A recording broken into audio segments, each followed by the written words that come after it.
I mean, I'm walking in the park now. There's a bunch of old guys singing karaoke, classical Chinese songs like opera. And then there are people doing Tai Chi in traditional clothes. And there's a lady playing a saxophone, like all within like 100 meters of each other. Yeah. They're all having a good time. Yeah, they seriously are, man. They're living their best lives. That's good. Very nice. It's So what like are the yeah, stress, the stressfulness has already passed. They've done their duty. They just hit six. enjoying? They hit 60, and they're like, yeah, now it's time. These like all retirees. I don't know. I listened to this guy talk about the philosophies that drive Western people versus Eastern people, and it makes quite a lot of sense to me that in the West, like consumption and playing and let's say just being lazy and doing nothing is often seen as something not good. Let's say it doesn't mean it's bad, but it's not good. Mm-hmm. But then in Chinese, right, in Eastern, or from what I understand from Chinese, it's like you've got Confucianism and Taoism. And Confucianism's all about fulfilling your duties. You need to be a good dad, you need to make money, you need to serve your country, you need to serve your town, you need to serve your family, serve your parents, all this stuff. Mm-hmm. But then once that duty is done, it's like it unlocks this other philosophy, which is the Taoist philosophy. That also is that like on a day-to-day basis? Once you've gotten back from work, you No, I can think once you relax. get back from work, you can't relax. You still got more stuff to do because you can always work a bit harder. You can always fulfill your duties a bit better. Mm-hmm. Instead of buying food, you can cook food. Instead of, you know, instead of just chilling on the sofa, you should be going through math questions with your kids. Yeah. You should be taking your old grandma for a walk, all this stuff. So that's the duty part. But then the moment you hit about 40, 50, like the duties start to recede a bit because the kids are in school, maybe your parents have already passed away. Then the number of people you're accountable to goes down and you've got enough money. And then they start to do all the freaky stuff, right? Like, oh, I'm gonna go learn how to dance in the park, or I'm gonna do Tai Chi, or I'm gonna buy a motorbike and ride around in China. Whereas if I was 50 in Germany and I just said, oh, no, I'm gonna go nuts, people look at you and say you've got a midlife crisis. Yeah. Well, that's what I'm definitely gonna do when the You're a bit kids. you're a bit Taoist. Well, yeah. Maybe I am. Yeah. Because I think there's like I don't know, like Taoism, from what I understand, it's really about finding the balance, right? Finding your natural state of balance. And so if you feel like you want to do something, it might not be healthy to just keep putting it off, like pushing it into the future or saying no, I shouldn't. Yeah. Whereas I in the agree. West, I think it's quite often the case where you get props, when you overcome your, let's say, quote unquote temptation, right? Like these are all the Christian sort of terminologies, right? Mm-hmm. I mean, there's a difference between you're tempted to go hurt someone else versus I'm tempted to leave everything behind and go on an adventure, right? They're both temptations. But Yeah. Yeah. temptation always has a negative connotation, right? Yeah. Yeah. I mean, I'm definitely more on the Naval camp here. What's the Naval camp? Well, it's his quote that that says to follow your I think curiosity or instinct. Mm-hmm. Mm-hmm. That's how I would interpret what you just said. Is if you have this thing where you always wanted to ride the motorbike Mm-hmm. across the world, then maybe not wait until you're 60 because who knows if you're going to survive that long. But maybe you plan to do it more near term if you can. Mm-hmm. Or if you want to try out coffee roasting, you just buy a roaster. Just freaking buy a roaster and just start roasting. Yeah. And not putting it off and saying like, oh, one day I'll do it. Well, today is that one day for you, I've heard. Yeah. Well, I haven't roasted yet, but I will. Can you run me through the decision-making process? Like, how does someone go from I like to drink a cup of coffee from Starbucks or whatever, right, to like how does the coffee drinking journey evolve? Where did it start, and how did you get to roasting your own beans? Yeah, I guess like I was always drinking coffee since I started to work. So at 16, I think I started drinking coffee regularly. And You know, So why? But why? Because you like the taste, or you just wanted to get energy? Or what? caffeine. Yeah, it was 100% caffeine back then. Because, like I come from a small town, there's nobody who tells you how good coffee can taste. My parents back then, they had a filter machine. Coffee wasn't that great. And I remember I guess like when I was like 18 or so, or maybe even when I was 16, started to Wait. drink coffee. They had this it was called like a Philips Senseo machine. Mm-hmm. It was like absolute garbage, right? It was a sort of like an espresso machine of sorts, but not with the same pressure. But it would basically just press water with light pressure through a pocket of ground coffee that is in a filter sort of pad. Not like the Nespressos that are today that are more like espresso, right? Where it's kept fresh in an aluminium capsule and then it's like punctured and then the coffee gets pressed through like an espresso. But this was really just think of a normal V60 filter with a bit of coffee in it that's like taped on the seams, and you put it into this thing and it's with light pressure and it just lets it drip through. Like awful coffee. And So it all the would plastics as well there as well, right? probably not plastics because it's just like a paper seam Mm. that was clipped together. So, and it would have this like very foamy crema, which wasn't the crema from an espresso machine. It was just like something It was imitating like that, I guess. faux creamer. Yeah, it was foam. So yeah. Anyway, there's nobody that would show you. Oh, I'll show you how to make a nice coffee that tastes better. Mm-hmm. There was really no coffee culture. And then in Germany, a lot of people got into these machines, Mm-hmm. fully automated machines, right? They would grind coffee and they would make some sort of a long black style coffee, like a long espresso. And yeah, that's what everybody got. I got one too. So Initially, I mean, then it it was was an upgrade just to that previous one. so basically at the beginning it was just caffeine, caffeine, and then if it tasted bad, you just add milk, add sugar, or No, I just drink it black because I didn't like it with milk. So I just, drink the bad stuff.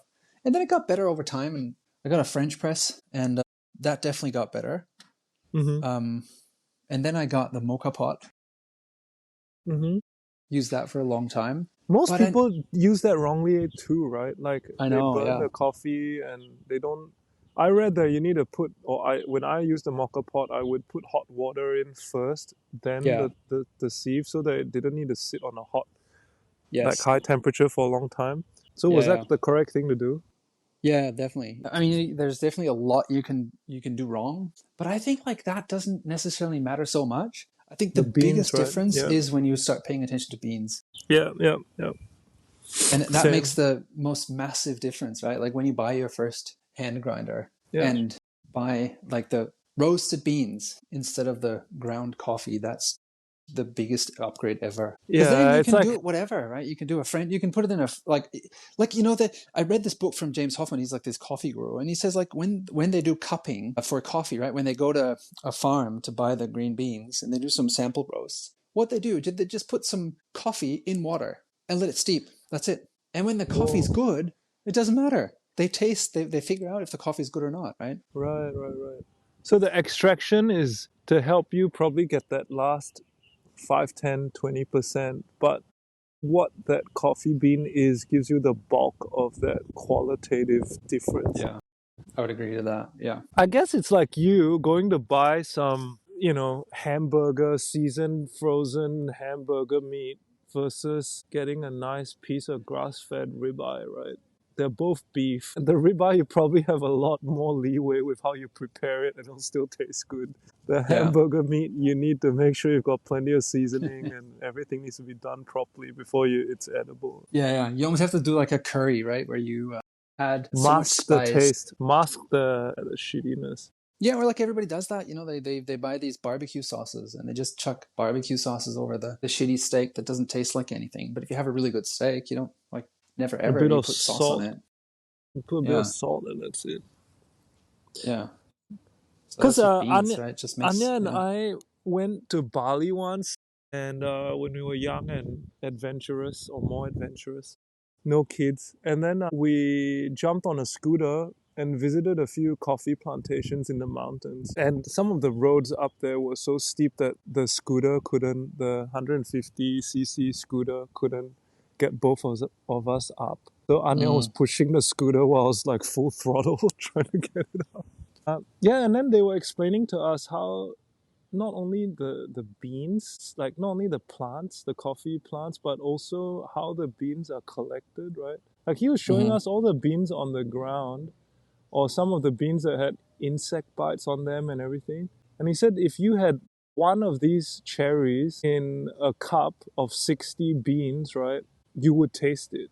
If there was Mm-hmm. one bean that had been insect bitten, right, or Yeah. if one was plucked off the floor or picked up off the floor rather than plucked off the plant, you would taste it. So he said that that's why the Nescafes, right, the Nestle's, they just come in, they just shake the trees and they get everything. They pick everything off the ground as well.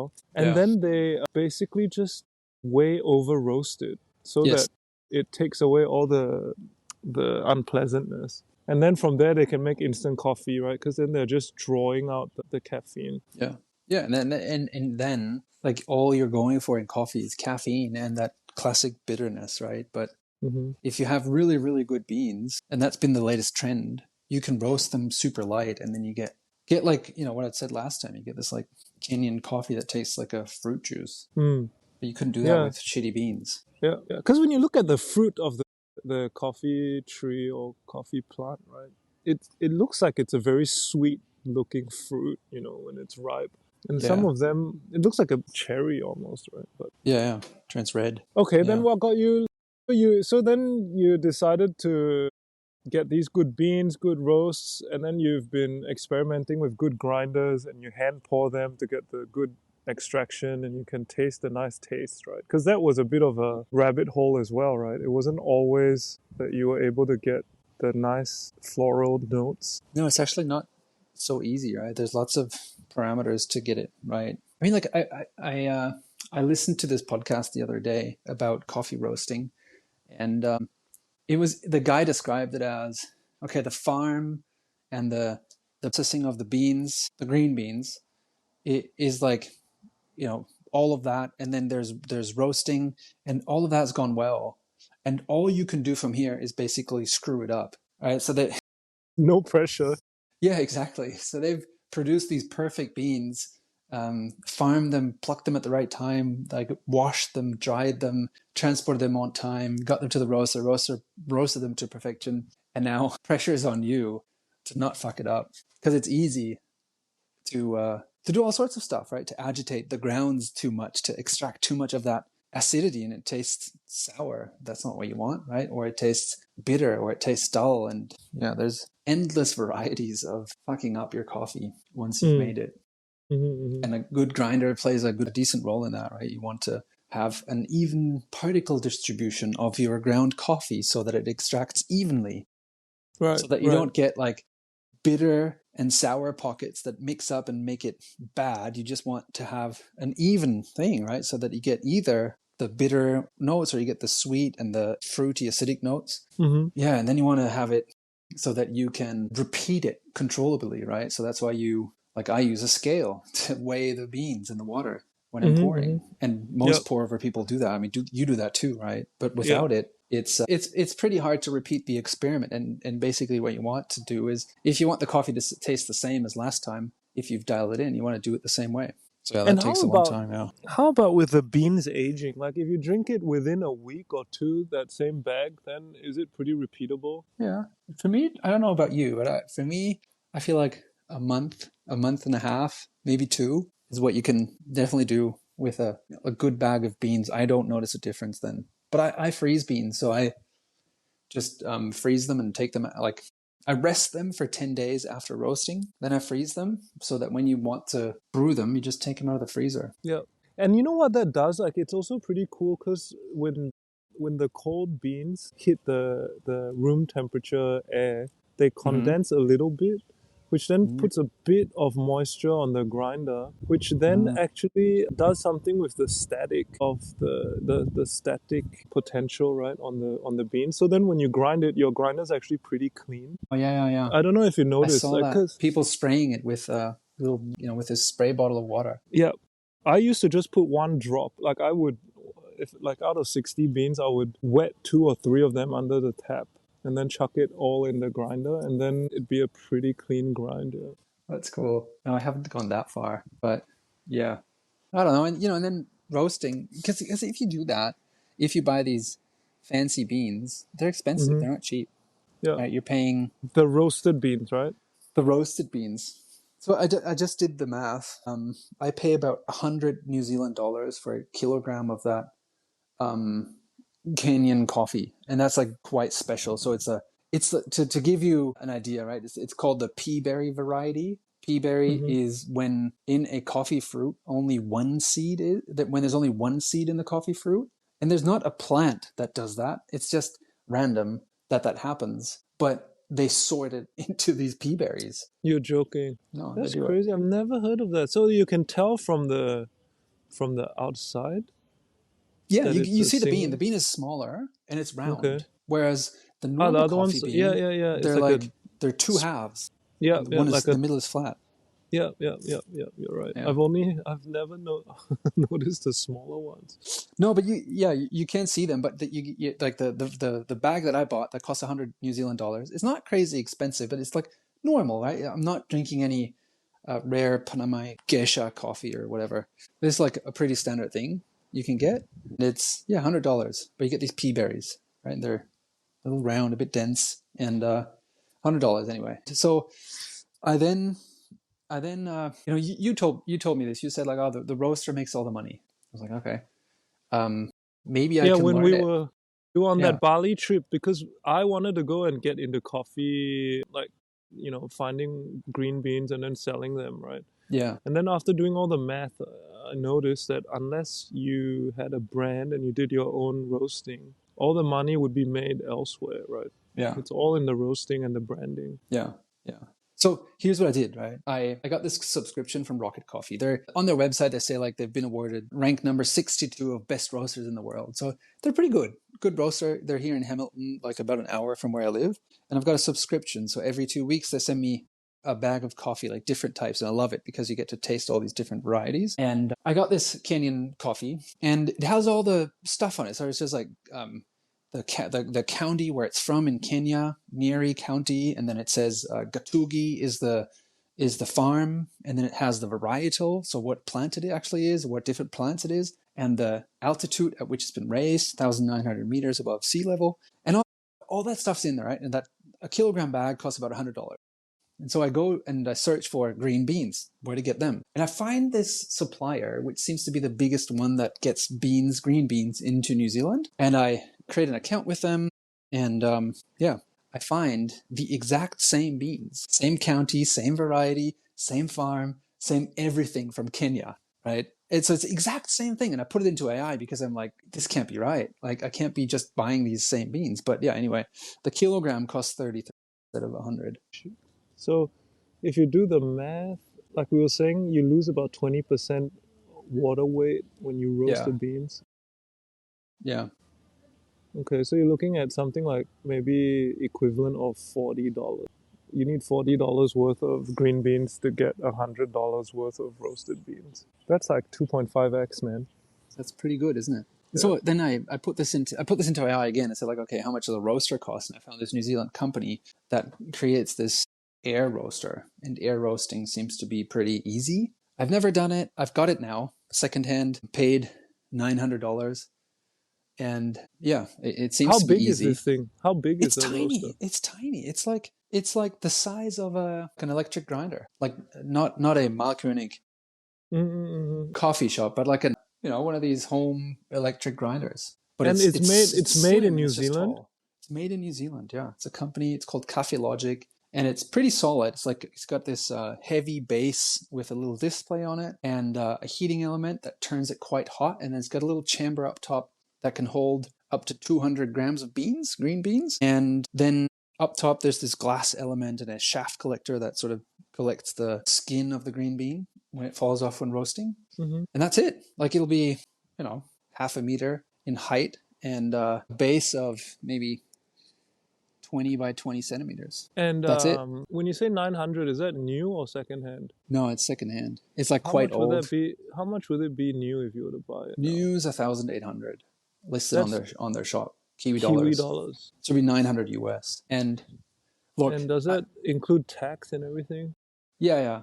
So you can, I mean, I've seen shops selling it for 1,600 here in New Zealand. So that's All right, roughly the so range for a new one. So, I'm gonna see if I can get one in China. but so the thing is, like, even with 900, if you drink coffee every day like I do, and I Yeah. like to drink this fancy coffee, the thing is like paid off in a year if I can get it to roast that way. And if I get the same input that these pro roasters get, and maybe it takes me a month or two to figure out how to get it close to that, yeah. And how much customization can you get with this thing? Like, can you say what temperature you want, how long you want it for?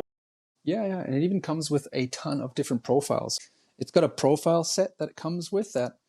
So there's profile sets for espresso, for filter. It goes by the altitude of the beans. So they have a profile set of, let's say, 1,800 to 2,000 meters above sea level for filter. And that will then adjust the heat curve as like how quickly it heats up the beans. What you then have to do, you have to listen to the first crack. So when the bean initially starts to pop, and I think that's I like, love that.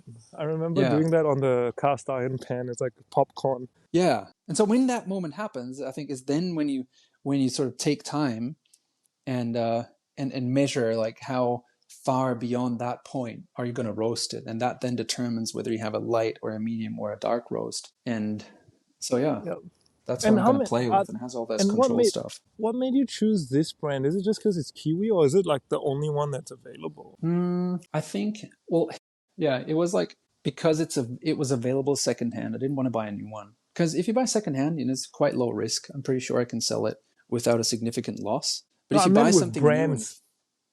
oh, Like, brand, is that the only like model? Like, is that brand one of the few that actually does these air roasting type no, gadgets? there seems to be other ones, yeah. But the air roast seems to be quite popular for what even the pro roasters do for sample roasting. So if they go to a farm to test some beans, they'll bring one of these. They pack them in a little suitcase, set it up, and then roast a small batch to try the coffee. So how long before you're gonna try the coffee that you roasted? Oh, yeah, 5 to 10 days. I'm gonna see if I can get a batch done tonight. The guy sent me some beans with the roaster. I don't know how old they are, so it'll be a big surprise. The Kenyan beans, I haven't gotten them, so I'll get them on Friday, I think. So yeah, I'll just do a first batch and then just do 100 grams Dude, and see if I can pour one. yeah, just pour one like fresh once it's done. Just try, see Just the to try it. difference. Yeah. I actually my whole goal was to, sort of connect my computer to it, write some software that helps me track the process and then therefore improve so Hmm. that I can, I guess, like iterate faster. Like we said last time, I love using AI for this stuff and I learn so much faster with it. Hmm. So that was my idea. But unfortunately, the model that I bought does not have a live cable connection to the computer. I thought they all had it, but mine is too old to have that. So that's a bit of Hmm. a bummer. But I've contacted their support to see if I can get a replacement main board um, Hmm. to do that. But yeah, I mean, look, I was like, but before we got on the call and I received the device, I was sort of like, this is amazing, right? The thing is so small. What if you turned this into like a pretty smart machine that Hmm. had like an app, and the app would maybe like let you take a photo of a bag of green beans or a photo of a coffee that you want to roast, and then would source the coffee, get it to you, and then everything is automated basically, right? You put your green beans in and it will take the first crack and then continue roasting for how long, turn it off automatically, cool it down, and print out a label for you so that you can like rest it. Then like, why wouldn't everybody want to have something like that, right? Everybody who's like sophisticated enough in coffee to buy a coffee grinder, a hand grinder, why not would everybody get such a roaster? And I can't imagine that this thing is really worth material costs of 1,800. And you tell me if you can source this stuff from China cheaper. But I'm pretty Right. sure that the stuff that goes into this is not worth 1,800 New Zealand dollars. Not even No, close. no. That's why I was asking if I could find something, maybe made in China and see the price difference. Because it'd be pretty cool if you could also create a community around it where people were sharing their recipes and sharing, all the different ways that they're doing it. Yeah. I mean, they have that, right? That's what this Cafe Logic thing has. But I Mm. think 1,800 is like, I wouldn't have bought it for new. It'd be too expensive for me. We need to bring this to the people. That's it. And make it so smart and simple that everybody can do it. Because then you just cut out the expensive roaster. Because why Cool, not? man.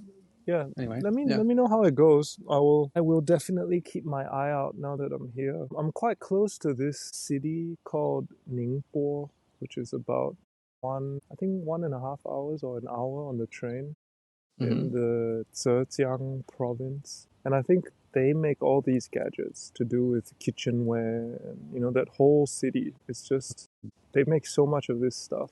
Like all the I think they also make all the what do you call it? Like Anya's brother has it where I would never use such a gadget, where you like Bosch makes it where you can just basically put in the ingredients and then they do everything for you and then you get your macaroni and cheese or you get your milk The rice or you Thermomix. That's a yeah, German yeah, yeah, company. Yeah. Thermomix, yeah. But their Thermomix, I think, is made from Bosch, or there was another one. Basically, there are a few different brands, but they're all super expensive. Yeah. It's crazy expensive. Yeah, But that's a good and it's example, right? These things are like exactly, $2,000, just like a coffee roaster would be. exactly, and then they slap Bosch's brand on it, and then they just sell it for, Yeah. I don't know, 10, 15. That's Yeah, interesting. Yeah. I'll go and check it out. Share Yeah. the results with me, and then I'll Yeah. Yeah. have an Yeah. excuse to go to Ningpo for a weekend with the kids. That's it. Go and figure out if you can do this cheaper. Create some. Yeah. Because you know what? Like I was in Singapore 2 weeks ago, and then I went to this restaurant outside my mom's place, and they never had good coffee, right? So I would always only go there for food. And Mm-hmm. then this time I was there, this guy was like moving an espresso machine in, and Mm-hmm. it looked super, like really cool, minimalistic, stainless steel, right? And I was like, "Hey, what brand is this?" And the guy's like, "You can make it any brand you want. I'm the agent. I just buy this stuff from China, and then I sell it wholesale, right? You can stick any brand you want." Yeah. I love that. So, Yeah. Let's you create a know, coffee roaster band. yeah, yeah, why not? Maybe create a company based out of Singapore or something and then ship everywhere. Yeah, because I think they're like everybody who loves a coffee grinder, right? And there's lots of companies that create hand grinders. All these people, if you would just tell them that it wasn't so difficult, that it was a tiny device that maybe cost you $400 or $500, and it's so smart that it can roast great coffee for you. Yeah, I I don't mean, know. I'll roast a batch first to see. yeah, let's see if it's good. Then I'll go check, see if I can buy. Maybe there are already Chinese brands doing it. And then maybe I can buy some and we can try and see the difference. Or maybe I'll send you one in New Zealand and then you try it out. See which one you like more or how can they improve it. Yeah, yeah, yeah.